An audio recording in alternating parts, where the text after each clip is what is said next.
River flooding at least 29 homes. Businesses majorly damaged. Hundreds have called for help. As crews continued Friday to assess property reported to have been affected by weekend flooding.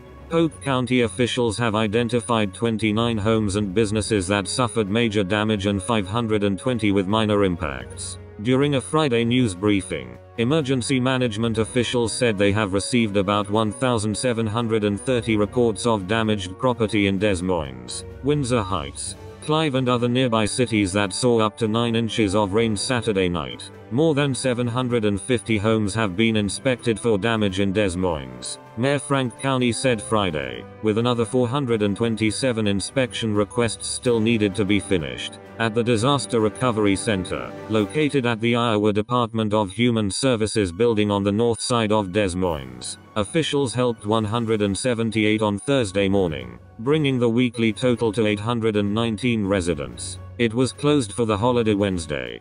County Supervisor Angela Connolly said more than 1,000 vouchers for food had been served and nearly 100 tetanus vaccinations had been given.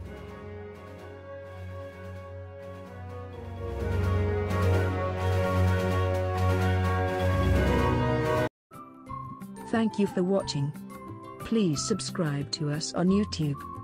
If you like, donate to us, visit home on the page PayPal.